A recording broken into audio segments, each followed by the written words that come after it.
I am Reed. I am 27, just an average dude. IV made tons of money mistakes in my 20s, and now I want to share everything I've learned to help you take control of your finances and your life. All right, man, let me tell you something real quick. If you grew up in America like I did, you've heard this same story your whole life. Your parents told it to you, your teachers told it to you, your grandparents probably sat you down at some point and gave you the whole speech. Go to college, get a steady job, buy a house, work for 40 years, retire at 65 with $1 million in your 401k. Maybe start a family, get a wife, get a two-story house with a white picket fence and a nice green lawn. That is the American dream, man. That is what we all supposed to be working toward, right? That is the finish line. But let S be real for a second. That dream doesn't really work anymore, at least not for me. And honestly, not for most of us in our 20s, trying to figure out how to survive in this economy. We dealing with insane home prices that just keep going up. We've got student debt that follows us around like a shadow. We've got job instability where you can get laid off through a random email on a Tuesday morning. And we've got an economy that honestly feels like it is working against us half the time. So today I want to break down why the traditional American dream is broken. I want to talk about what has actually changed in the last few decades. And most importantly, I want to share what I am personally doing instead to build a life of real freedom and long-term wealth, even if it looks totally different from what our parents or grandparents imagined. Let me start with the raw numbers because I think that helps put things in perspective. Back in the 1950s and 60s, the American dream actually worked for a lot of people. One income could buy a house and support an entire family, just one person working, and you could own a home, pay the bills, put food on the table, and still have money left over. Education was insanely affordable compared to today. A college degree didn't cost you a decade of your income. Job security was at its highest. You could stay at one company for 30 years and retire with a gold watch and a pension. And home ownership was the main vehicle for building wealth. Your house was your best asset, your best investment, and your retirement plan all rolled into one. But now, let us fast forward to 2025, and pretty much every single part of that equation has flipped upside down. The median home price in the US is hovering around $412,000 to $420,000 depending on where you look. And man, I gotta tell you, that doesn't get you a nice house. In a lot of cities, that gets you a fixer-upper with mold in the bathroom and a roof that is about to cave in. Mortgage rates are sitting around 6.5 to 7%. So not only do you need a massive down payment, you are also paying a fortune in interest. Every single month, rents are skyrocketing too. Job loyalty doesn't protect you from layoffs or from technology replacing your role, and wages, yeah, they haven't kept up with inflation at all. Real wages actually declined for low-wage workers in 2025, so you are working harder than ever just to stay in the same place. Trying to play by the old rules in this new economy, that is a fast way to lose. Let me talk about college for a minute because I think this is one of the biggest scams we've even sold. Look, I am not anti-education at all. I went to school, I got my degree in computer science, I worked full-time through college just to pay my tuition so I could graduate without debt. But the idea that any degree automatically equals success is completely outdated. Now, kids are graduating today with $60,000 to $150,000 in student loan debt. And then what happens? They get entry-level jobs that pay $40,000 to $50,000 a year if they re-lucky. That math does not work. You are telling me I should go into debt for over $100,000 so I can get a job that pays $45K. That is going to take me over a decade just to break even. And here's the thing, I know people who skipped college entirely or dropped out and they're redoing fine. One of my buddies learned coding through YouTube and online courses. He is making 6 figures now working remotely with zero student debt. Another guy I know went to trade school, became an electrician, and he is making more money than most of my friends with bachelor's degrees. And he loves his work. He is not sitting in a cubicle staring at a screen for 8 hours a day. He is outside actually building things with his hands. I am not saying you should drop out of school. That is a personal decision and everyone's situation is different. But you need to look at the return on investment. Is it really worth paying 60 to 150 grand if it is going to take you 10 years? Just to pay that back, you have to treat education like any other investment. What is the ROI? What is the payout? Because right now, a lot of degrees have terrible returns. Even for me personally, I went to school, I got my degree in computer science, and I could not find a job in my field for the longest time. I was applying everywhere. I was sending out resumes like crazy. Nothing. I ended up switching my focus to data analytics, and now I have a job, but I make $19 an hour. I'll be transparent with you guys because I think honesty matters last year. On my tax return, I made $32,000. That is it, and I am in a lucky position where I don't have student debt because I was working full-time through college, but man, that is not what I was promised. I was told if I went to school, got my degree, and worked hard, I'd be making 6 figures by now. I was told college was the golden ticket, and instead I am making $19 an hour trying to figure out how to stack my money so I can actually have a future. And I am not alone. alone. There are millions of us in the same boat.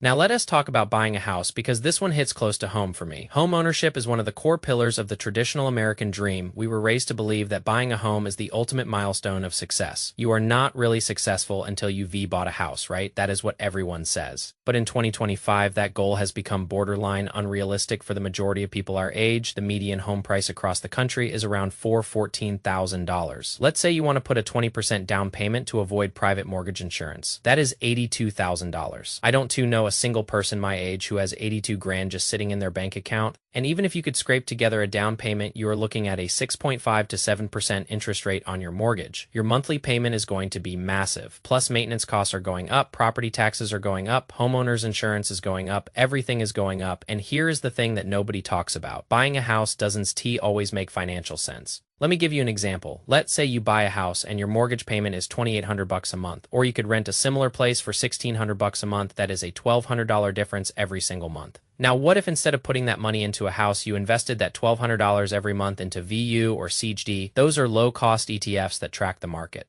Over 10 years at an average 8% return, you have nearly $225,000. That is real money, man. And on top of that, renting gives you mobility. You are not stuck in one place. You can move for a better job. You can move to a cheaper city. You can change your life whenever you want. That flexibility is worth something. Renting and investing can actually make you wealthier than buying a house, and it gives you way more freedom. But that idea is directly against the traditional American dream, so nobody talks about it. Now let's talk about the 9 to 5, because this is another piece of the old dream that just doesn't hold up anymore. We used to think that having a steady corporate job was a safety net. You show up, you do your work, you collect your paycheck, and you are safe, right? Wrong. Now we have mass layoffs happening all the time. Companies are sending out emails to hundreds of employees saying your position has been eliminated effective immediately. Technology and AI are replacing jobs every single day, and remote work is being pulled back with everyone being forced to go back into the office. Now, I am not anti-corporate. I work a corporate job, and honestly, I like the company I work for. They treat me well. But the difference is I don't treat my job as my only plan. It is not my only strategy for success. I don't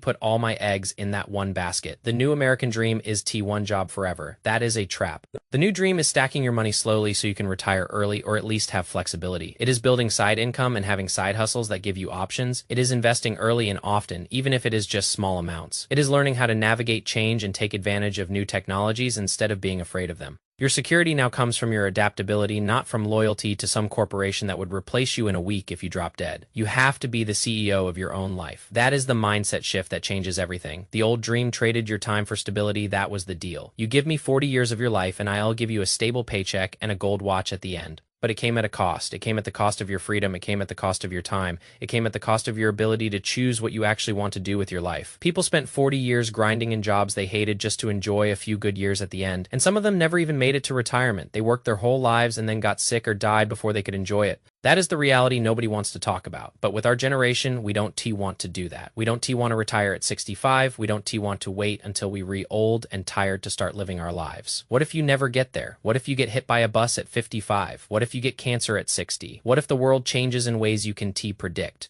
Waiting to live your life is a gamble, and the odds aren't in your favor. So that is why so many of us in our 20s and 30s are rejecting the old model. We want freedom. Now, we want flexibility now, we want autonomy now, not retirement, but many retirements throughout our life. Small pockets of freedom that we buy with smart financial moves and creative work that actually means something to us. So here's my question for you. What does the new American dream look like? And I am not going to pretend I have all the answers. I am just a 27-year-old guy making $19 an hour trying to figure this stuff out, like everyone else. But here's how I am rewriting the American dream for myself, and maybe some of this will resonate with you too. First thing I am doing is renting and investing. Instead of stressing myself out trying to buy a house that I can afford, I plan to rent below my means and invest the difference every single month. I put my money into low-cost ETFs like VU and VTI, and I also put a little bit into Bitcoin because I believe in the long-term potential. I am not trying to get rich overnight. I am playing the long game. Over 10 to 20 years by the time I am 37 or 47. I am hoping these investments will pay off massively. And in the meantime, I have freedom, I can move, I can travel, I can change my life whenever I want. That is worth more to me than owning a house that I am stressed about paying for every month. Second thing I am doing is building skills instead of collecting more student debt. I have my bachelor's degree, I paid for it, I earned it, but I feel like there is no reason for me to go back to school and take on more debt.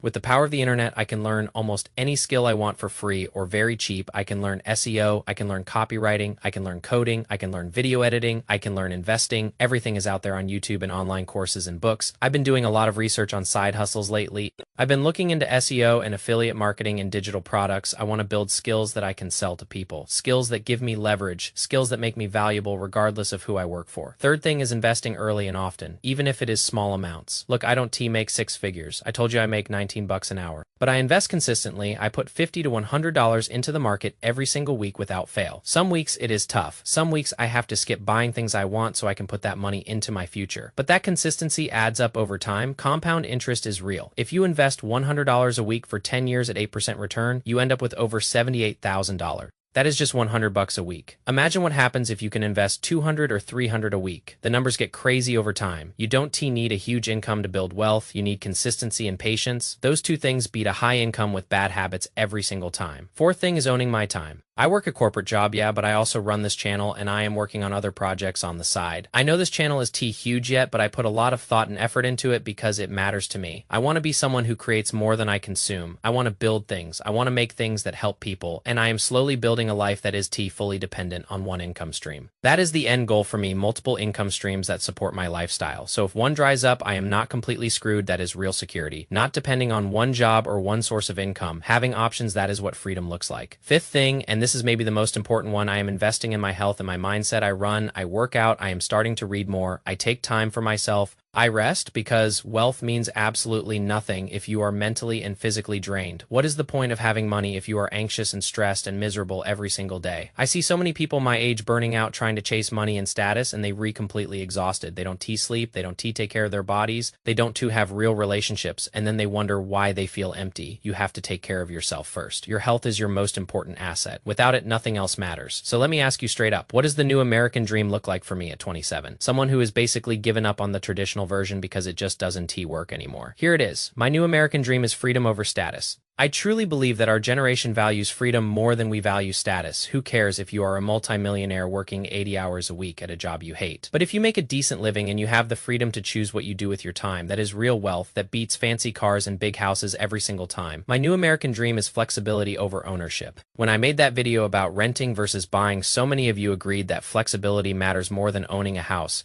We like knowing that we have options. We can change where we live, we can switch careers, we can explore different paths. We don't want to be locked into a 30-year mortgage that chains us to one place. Flexibility is the new status symbol, and my new American dream is alignment over approval. I want to live in alignment with my personal values. I want my financial goals to match what actually matters to me, not what my parents think I should do, not what my friends are doing, not what society expects from me. I want to build a life that feels right for me. That means saying no to a lot of things that other people think I should want, and that is okay. You have to be honest with yourself about what you actually value. Look, the old American dream worked for a lot of people back in the day. I am not here to disrespect that. Our parents and grandparents played by the rules that existed in their time, and a lot of them built good lives. But that old dream was built for another generation. It was built at a time when we had an entirely different economy, different housing prices, different education costs, different job market, different everything, and clinging to that same traditional dream today can make a lot of us feel broke and frustrated and stuck, like we refailing at something that was never designed for us in the first place. I am not saying you should reject the dream completely. At some point in my life, I would love to have a family. I would love to have a nice house with a yard. I would love to have stability. All I am saying is redesign it for yourself. Make it yours. Rewrite the rules so they actually work for you and your life. Slow stack your wealth. Live intentionally.